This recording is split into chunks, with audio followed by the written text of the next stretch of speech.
I know that for us in the South, our winters are not really brutal. It does get cold here, and we do have snow and ice occasionally. But for people, if you live in especially places up north or areas that get a lot of snow, that's something that you need to consider also.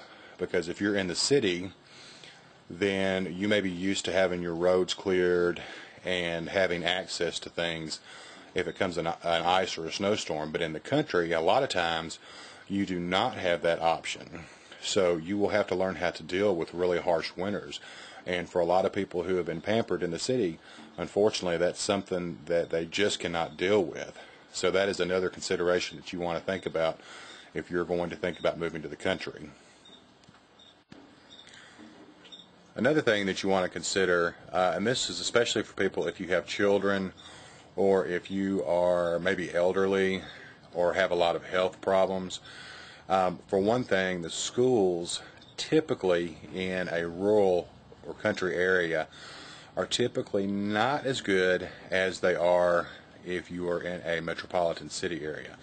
So you need to be sure that you check out your school district of any area that you're considering moving to and find out all that you can about the school district. I know in our area here, we have 3 schools.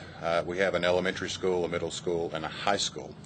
But that, with the high school in particular, that high school is used for about 5 or 6 different towns. They have to bus in or drive in most of the kids, and that's because there hasn't been enough funding to support more schools than that. So that's something that you need to think about and consider for your kids. For those with health problems or the elderly, you need to consider the medical care. In a lot of rural areas, sometimes you may only have 1 or 2 doctors, and a hospital could be as far as an hour or 2 away. So you need to think about that if you're considering moving to the country, because if you're someone that has to have a lot of medical care frequently, then that's something that you may want to look into and try to move to an area that is going to be closer to a hospital or to more medical facilities. Because in the country, a lot of times if you get sick in the middle of the night, sometimes you may have to drive an hour or 2 just to get to a doctor. So that's something to think about. If you are living in a city area, for those of you who live in gang-infested areas, then this next one might not be that big of a deal to you. But for someone who lives in an urban setting, this may be a bigger deal. Depending on where you move in the country, you may have to deal with hearing gunfire, especially during hunting season.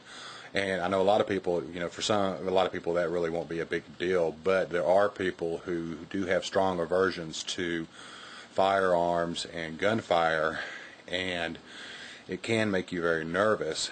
I know here where I live, it is very common to hear someone shooting their pistols or their shotguns, and it's not gang related.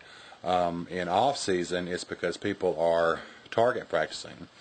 And I know that we have done that quite a bit. When we're just practicing for hunting, we'll go out back in the woods and we'll target practice.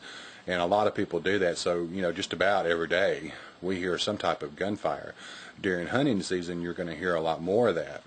So if you are a person who has a great aversion to firearms or hearing gunfire and that makes you nervous, then you need to think about that, because in the country, most often, those are things that you're going to hear if you live in an area where there are neighbors that are semi-close to you. One suggestion that I would like to make if you are considering moving to the country is that when you are looking at property to buy or even rent, I would suggest very strongly that you get enough property so that you have an area to at least garden on. If you're looking at it for going into full-scale farming and all of that, then that's a whole different story. And maybe someday I'll do another video on that. But just for the average person, if you're looking to get an area in the country, get enough, I would suggest at least an extra an extra acre for you to be able to garden on, because in the country, and I think probably with what we're going to be seeing in the next year, you're going to want to have that availability to you. Now, you can use just about any part of your yard to garden on, but if you want to do a big garden and use that for food supply for your family, then make sure that you're getting at least an extra acre, preferably of flat land if you can find it, and do inspect the area, inspect the land, make sure that the soil is good, that it's not real rocky, and that it's not full heavy clay. You need to make sure that you have good soil, because those things are important. You don't want to spend, $50,000 to $100,000 on a property to find out that your entire property is all clay and you can't farm on it. So that's another thing that you need to consider if you're going to think about moving to the country. Okay, I don't know how long this video is running, so I better go ahead and shut it off, because this may end up already being 2 parts. But those are just some ideas for you all to think about. I do agree with the people that are saying that it is probably going to be very wise for people to get out of the cities and to move out in the country. It's not going to make you exempt from any problems or any troubles or the economy, but I do have to agree that I think that being in the country is probably going to be a safer option for a lot of reasons. So, the idea in itself is a really great one.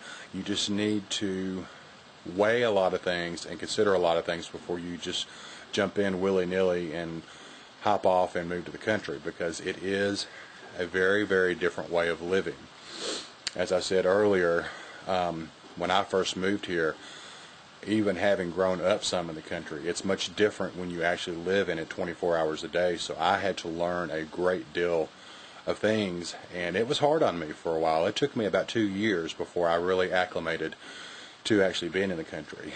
Now, I would say now that since I'm here, unless something dramatic changes or happens in my life, or unless I feel an extremely strong call by God to go somewhere else, my hope is that I will never leave the country, because I have fallen in love with it and I cannot imagine any other way of living now.